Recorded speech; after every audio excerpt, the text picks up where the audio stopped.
A paz do Senhor Jesus Cristo, bom dia para todos.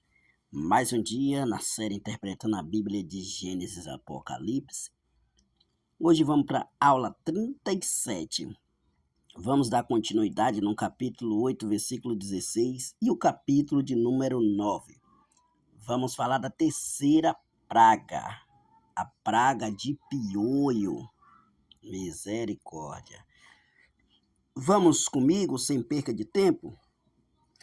Capítulo 8, versículo 16 diz assim: Disse o Senhor a Moisés: Dize a Arão: estende o teu bordão e fere o pó da terra, para que se torne em piolho por toda a terra do Egito. Meu Deus do céu, imagine a terra virando um piolho.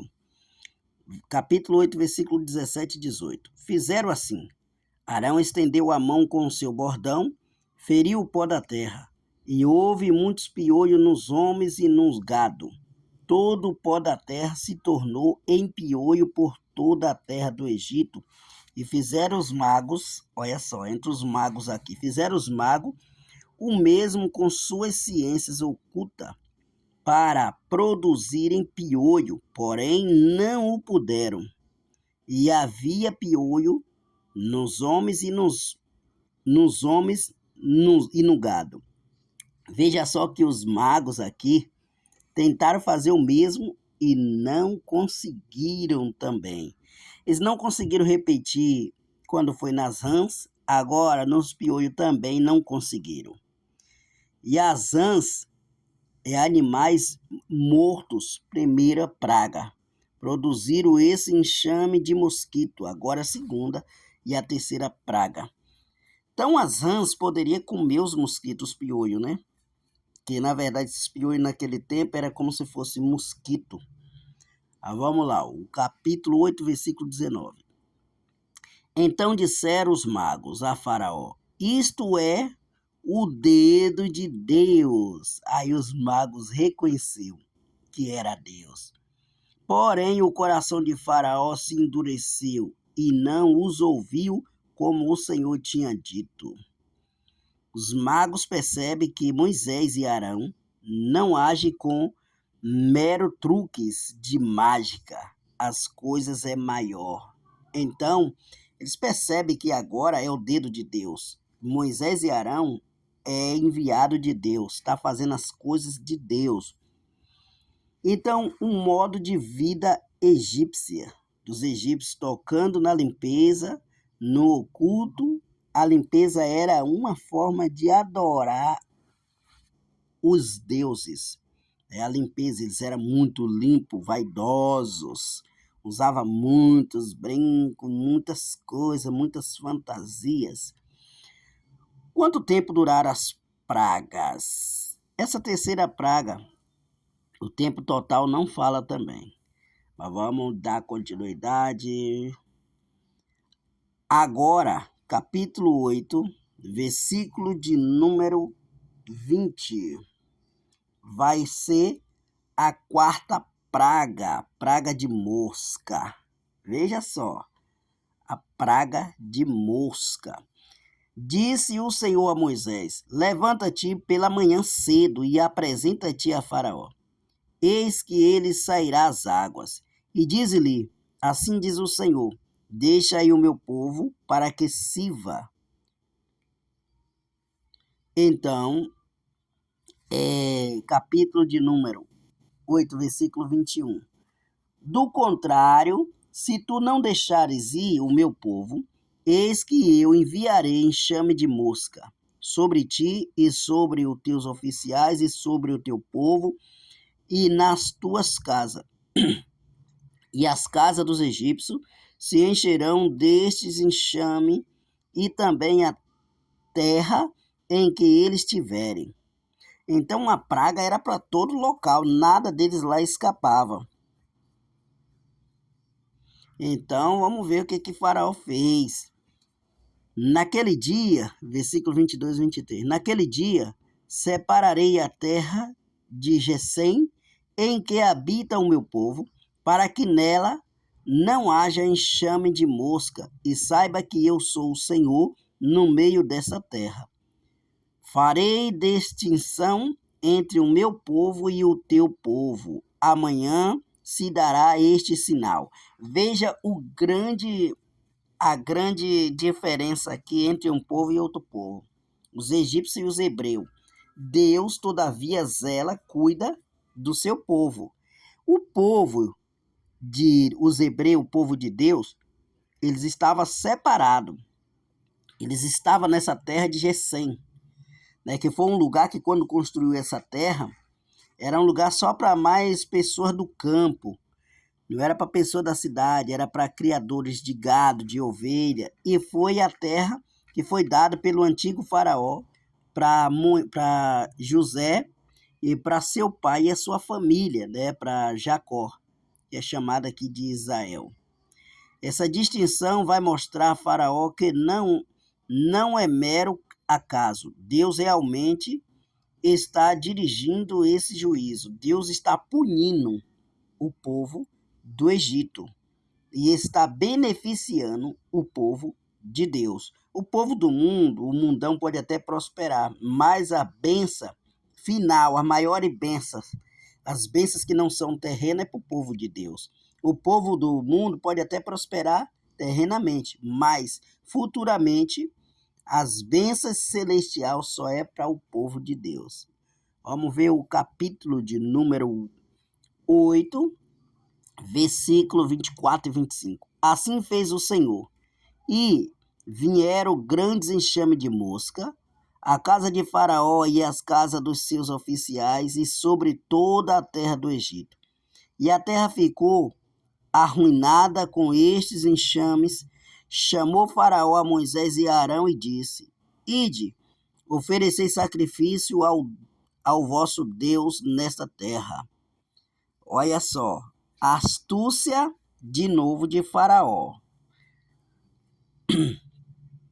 Então, lá no Egito, os egípcios adoravam diversos animais como divindade. Isso geraria conflito com os israelitas. Os israelitas não podia, ficava revoltado em ver aquela situação, que eles não adoravam o Deus de Abraão, Isaque e Jacó. Eles adoravam os animais, objetos, enfim. Êxodo 8, versículo 26. Respondeu Moisés: Não convém que façamos assim, porque oferecemos ao Senhor, nosso Deus, sacrifício abomináveis aos egípcios.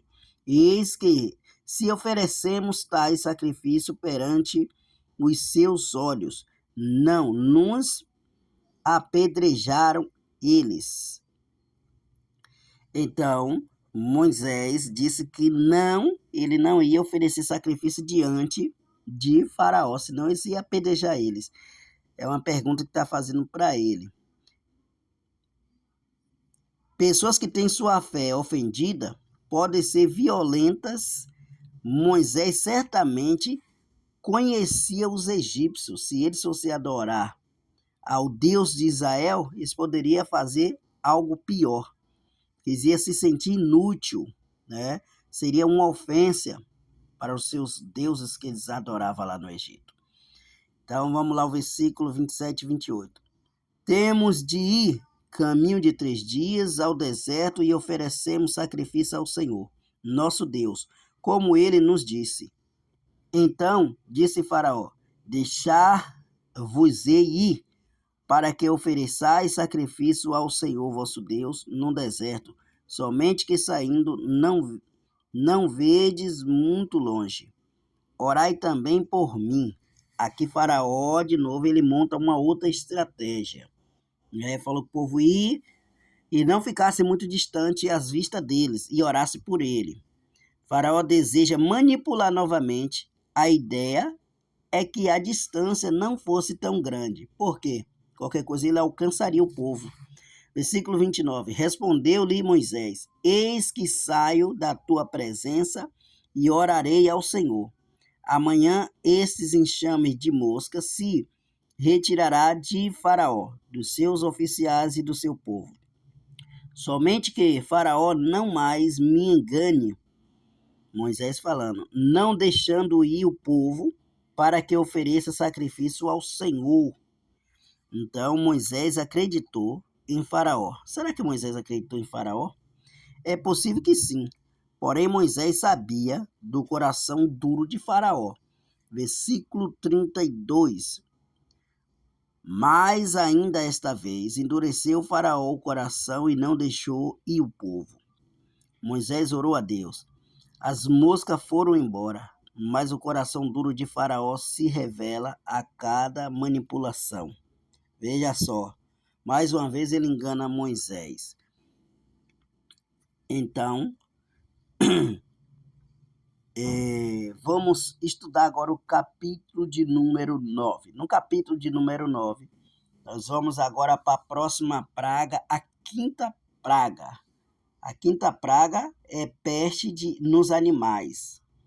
Depois, no mesmo capítulo 9, vamos estudar sobre a praga de úlcera e a praga e ameaças de Deus contra eles. E a praga de Saraiva. Tudo no capítulo 9. Vamos lá. Versículo 1 e 2. Disse o Senhor a Moisés: Apresenta-te a Faraó e dize-lhe: Assim diz o Senhor, o Deus dos Hebreus: Deixa aí o meu povo, para que me sirva, porque se recusare deixá-lo ir, ainda por força os detiveres. Um novo encontro acontecerá, mas o texto não cita o tempo entre o final da quarta praga e esse encontro. Vamos lá, versículo 3 e 4 do capítulo 9. Eis que a mão do Senhor será sobre o teu rebanho, que está no campo, sobre os cavalos, sobre o jumento, sobre os camelos, sobre o gado e sobre as ovelhas, com pertinência gravíssima, e o Senhor fará distinção entre o rebanho de Israel e o rebanho do Egito, para que nada morra de tudo o que pertence aos filhos de Israel. Veja só que Deus cuidava até dos animais do povo de Deus. Os hebreus, ele estava guardado, tanto eles como os animais. Então, vamos para o capítulo 9, versículos 5 e 6. O Senhor designou certo tempo, dizendo: Amanhã fará o Senhor isto na terra. E o Senhor o fez no dia seguinte, e todo o rebanho dos egípcios morreu. Porém, do rebanho dos israelitas não morreu nenhum. Olha aí. Então, a praga, o juízo, a cobrança de Deus era só para os egípcios, o castigo. Então, Moisés estava guardado. Moisés, o povo de Deus, os animais, estavam guardados por Deus. Versículo 7. Faraó mandou ver, e eis que do rebanho de Israel não morreram nenhum sequer. Porém, o coração de Faraó se endureceu e não deixou ir. O Egito tinha muitos animais, eles eram muito ricos. Mas, quando Deus castigou, matou os animais deles. E os egípcios lá, eles tinham os animais como os deuses, Poste nos animais, eles enfeitavam até os animais. Um exemplo Ator, Deus, a mãe, em forma de vaca. Eles tinham esse Atom como deuses, mãe em forma de vaca. Apis, o deus touro da fertilidade. Então eles adoravam a vaca, o boi, eles tinham como coisa sagrada. Agora o capítulo 9, versículo 8 e 9, nós vamos estudar a praga da úlcera. Vamos lá. Então disse o Senhor a Moisés e Arão: Espalhai mãos cheias de cinza de forno, e Moisés atire-a para o céu diante de Faraó, e ela se tornará em pó moído sobre toda a terra do Egito, e se tornará em tumores que se arrebentem em úlceras nos homens e nos animais por toda a terra do Egito. A pele dele se inflamou e estourando feridas desagradáveis sobre homens e animais. Agora imagine essa situação que era neles próprios.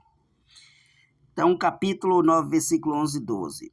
De maneira que os magos não podiam permanecer diante de Moisés por causa dos tumores, porque havia tumores nos magos e em todos os egípcios. Porém, o Senhor endureceu o coração de Faraó, e este não ouviu, como o Senhor tinha dito a Moisés. O coração já duro de Faraó permanece como é, sem contar com a graça de Deus em nenhum aspecto aqui. Vamos lá.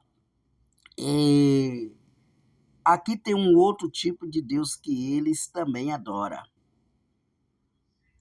O nome dele é Imhotep, Deus da medicina. Esse Imhotep. Vamos ver mais. A sétima praga, capítulo 9, versículo 13 e 14.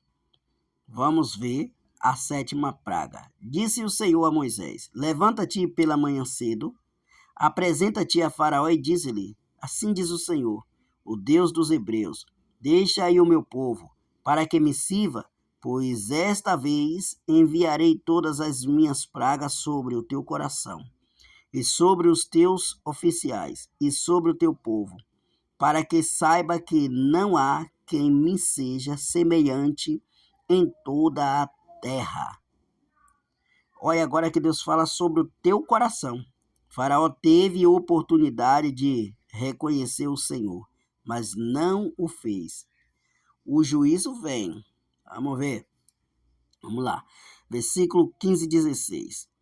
Pois já eu poderia ter estendido a mão para te ferir a ti e o teu povo com pestilência, e teria sido cortado da terra, mas deveras para isso te-ei mantido, a fim de mostrar-te o meu poder, e para que seja o meu nome anunciado em toda a terra. Deus permitiu que tudo isso acontecesse para ficar registrado o poder, a sua soberania de geração em geração.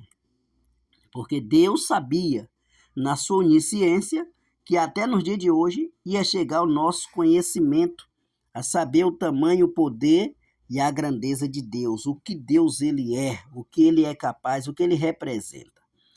Então, Deus falou que ele poderia ter lançado todas as pragas em Faraó, Deus poderia ter cortado ele da terra, mas ele manteve ele para ele ver e contemplar com seus próprios olhos o poder, né, de Deus. E também para que o nome do Senhor fosse anunciado.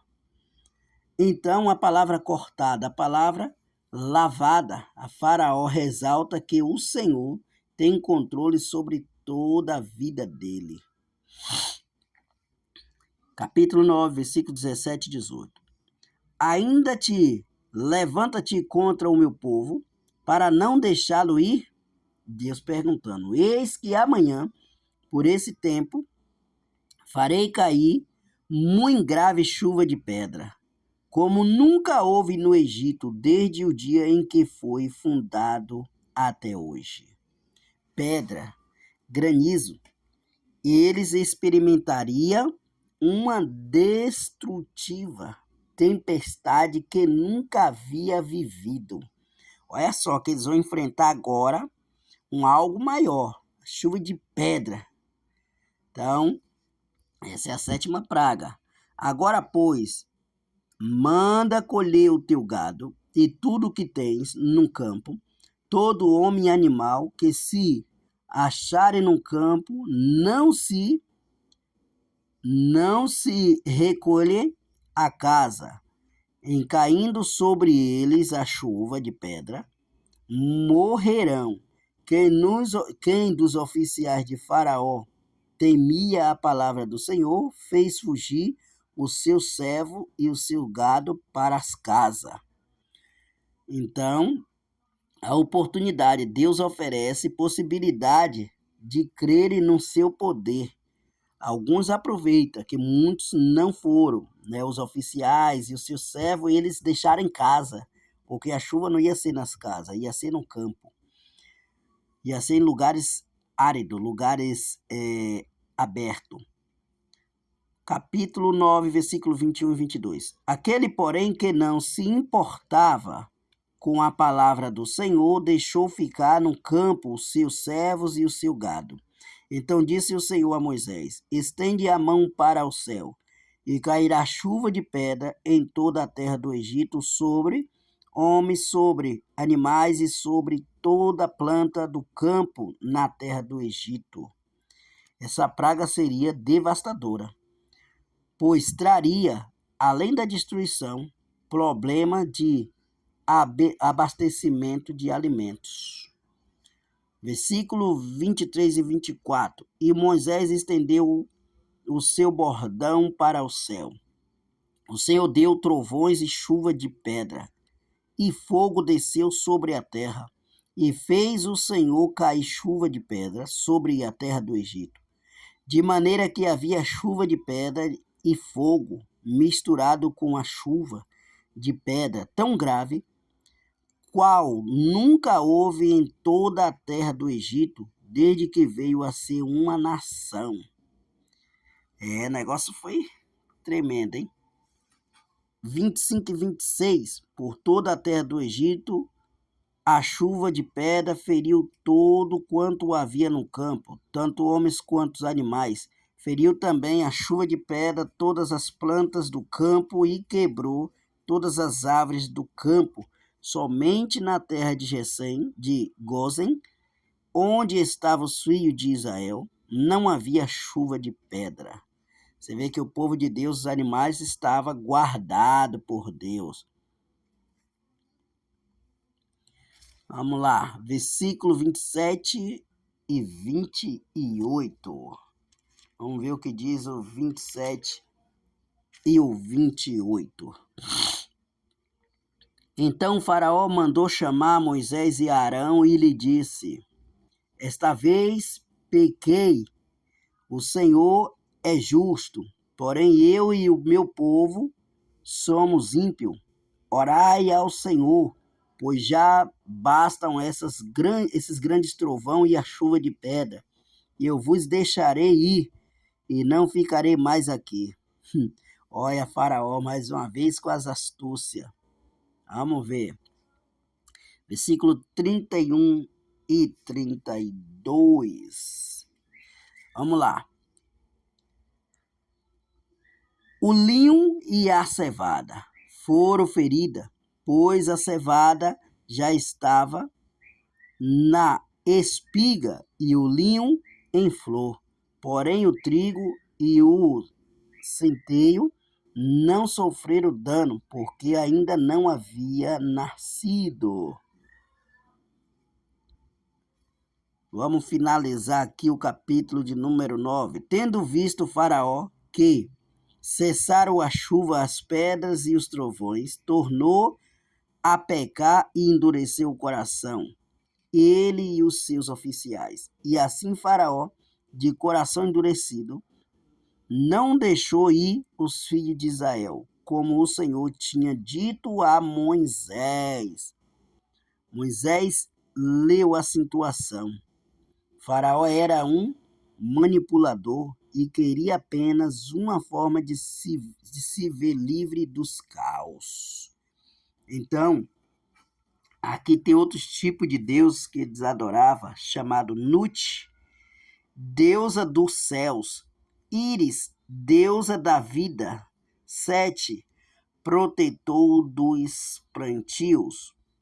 Três tipos de deuses que ele adorava. Note, deusa dos céus. Íris, deusa da vida. E Sete, protetor dos plantios. Mas quando Deus vem, não tem negócio de deusa dos céus, de nada, né? Deusa do céu, deusa da vida, deusa do protetor. Deus quebrou tudo, arrebentou com tudo. Não teve nenhuma deusa, nem Deus que pudesse fazer alguma coisa. Próxima lição, nós vamos estudar sobre a praga dos gafanhotos, a oitava praga, praga dos gafanhotos. Que Deus te abençoe e até amanhã. Não se esqueça de se inscrever, compartilhar, comentar e dê o like de gostei. Fique com Deus e até amanhã.